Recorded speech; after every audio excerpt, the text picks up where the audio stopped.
নমস্কার, নিউজ নাওয়ের পর্দায় আপনাদের সকলকে স্বাগত। আমি সুমি রয়েছে আপনাদের সাথে। চলে যাব বিস্তারিত খবরে। শেয়ারের বকেয়া রিলিজ করছে না রাজ্য সরকার। প্রেক্ষিতে অর্থ বছরের সূচনাতে ত্রিপুরাকে জাতীয় স্বাস্থ্য মিশনের অর্থায়ন বন্ধ করে দিয়েছে কেন্দ্রীয় সরকার। তারই জেরে অনিশ্চিত হয়ে পড়েছে স্বাস্থ্য মিশনের অন্তর্গত কর্মচারীদের বেতন। কেন্দ্রীয় স্বাস্থ্য মন্ত্রকের নির্দেশিকা লঙ্ঘনের দায়ে দণ্ডিত ত্রিপুরা। প্রেক্ষিতে বন্ধ স্বাস্থ্য মিশনের অর্থ বরাদ্দ। কার্যত স্বাস্থ্য মিশনকে স্থবির করে দিয়ে কি রাজ্যকে শাস্তি দিচ্ছে কেন্দ্রীয় সরকার, তা নিয়েই উঠছে প্রশ্ন। তারই জেরে অনিশ্চিত হয়ে পড়েছে স্বাস্থ্য মিশনের সমস্ত চিকিৎসক, অফিসার, কর্মচারীর বেতন। নতুন অর্থ বছরের সূচনাতে ত্রিপুরাকে জাতীয় স্বাস্থ্য মিশনে অর্থায়ন বন্ধ করে দিয়েছে কেন্দ্রীয় সরকার। উল্লেখ করা যেতে পারে 90-10 অনুপাতে হবার কথা স্বাস্থ্য মিশনের অর্থায়ন, যেখানে কেন্দ্রীয় মন্ত্রক স্বাস্থ্য মিশনের অর্থ দেবে 90% আর রাজ্য সরকার দেবে 10% অর্থ। কিন্তু মিডিয়া রিপোর্ট অনুসারে স্বাস্থ্য মিশনে তার প্রদেয় 10% অর্থ দিচ্ছে না রাজ্য সরকার। 2018 সাল থেকে সেই বকেয়ার জের জমতে জমতে এখন ছাড়িয়ে গেছে 300 কোটি টাকা। স্বাস্থ্য মিশনে রাজ্যের শেয়ার মিটিয়ে দেওয়ার জন্য কেন্দ্রীয় মন্ত্রক থেকে তাগাদা দেওয়া হয়েছে বারবারই, কিন্তু প্রতি বছরই শেয়ারের টাকা মিটিয়ে দেওয়া হবে বলে অর্থ দপ্তর থেকে কেন্দ্রীয় স্বাস্থ্য মন্ত্রকে স্লিপ পাঠিয়ে দিয়ে আসছে রাজ্য সরকার। কিন্তু পরে সেই অর্থ সংশ্লিষ্ট অ্যাকাউন্টে জমা হতো না বলে রয়েছে অভিযোগ।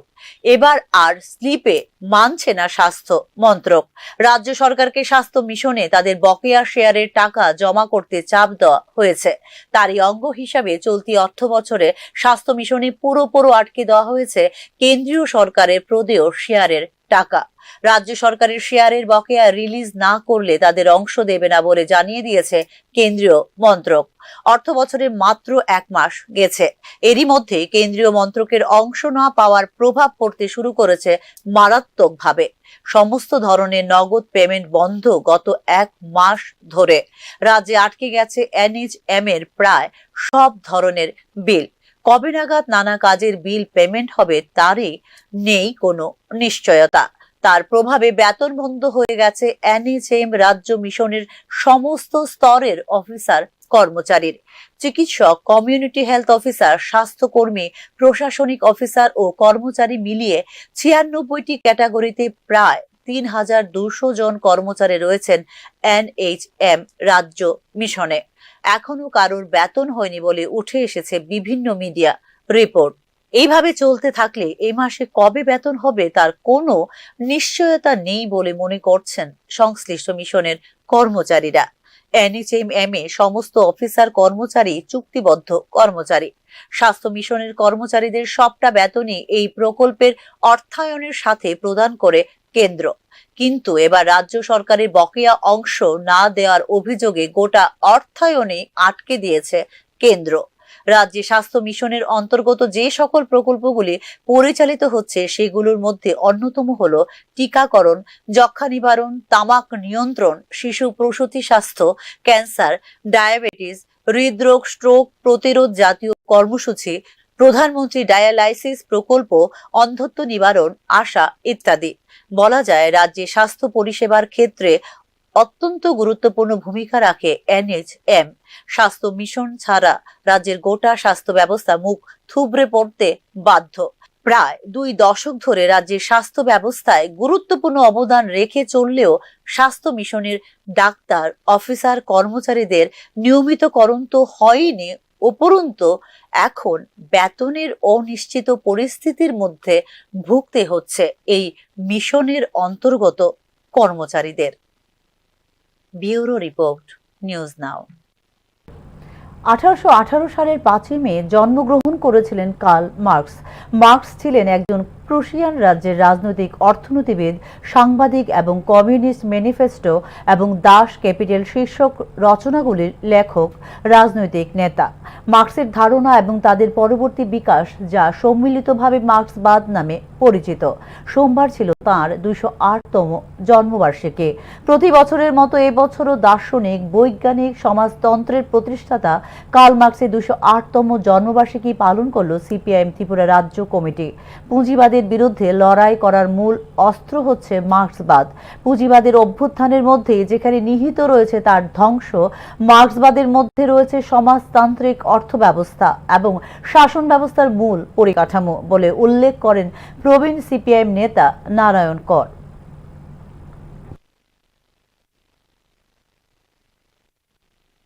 2008 সালে যখন পুঁজিবাদের দেশে পুঁজিবাদী অর্থনীতি বিশ্ব মন্দার চাপিয়ে পড়ল, আর উঠে দাঁড়াতে পারছিল না, আন্তর্জাতিক অনেক গবেষণা হলো পুঁজিবাদী অর্থনীতিবিদরা, সমাজতান্ত্রিক অর্থনীতিবিদরা, তারা তখন বললেন যে একমাত্র কার্ল মার্ক্সের ক্যাপিটাল গ্রন্থে তার সমাধান আছে। উনি সেখানে বলেছিলেন পুঁজিবাদ একটা ভঙ্গুর নগ্ন সমাজ ব্যবস্থা, এর পতন অনিবার্য। এই সমাজ ব্যবস্থার ভিতরেই তার পতনের বীজ লুকিয়ে আছে। এবং পৃথিবীর মধ্যে তখন অর্থশাস্ত্রের বিজ্ঞানীরা ঘোষণা করেন 200 বছরের ইতিহাসে এই হচ্ছে শ্রেষ্ঠ ইতিহাসবিদ যিনি পুঁজি গ্রন্থ রচনা করেন। এই গ্রন্থ পৃথিবীর মধ্যে সবচেয়ে বেশি সংখ্যক লোক পড়েছে, পড়ছে, পড়বে।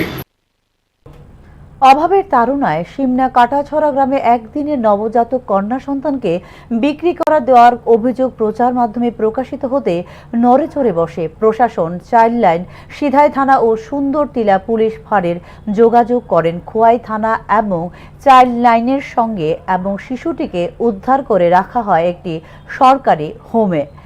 এদিকে একদিনের কন্যা সন্তান বিক্রির ঘটনা অস্বীকার করা হয় শিশু অধিকার সুরক্ষা কমিশনের তরফে। বাচ্চা বিক্রির বিষয়টি ভুল, তবে শিশুটিকে উদ্ধার করে হোমে রাখা হয় এবং তদন্ত করে যদি দেখা যায় যে শিশুর পরিবার যদি তাকে লালন পালন করতে না পারে তাহলে পরবর্তী সময় নিয়ম নীতি মেনে তাকে দত্তক দেওয়া হবে বলে জানিয়েছেন শিশু অধিকার সুরক্ষা কমিশনের চেয়ারপারসন জয়ন্তী দেববর্মা।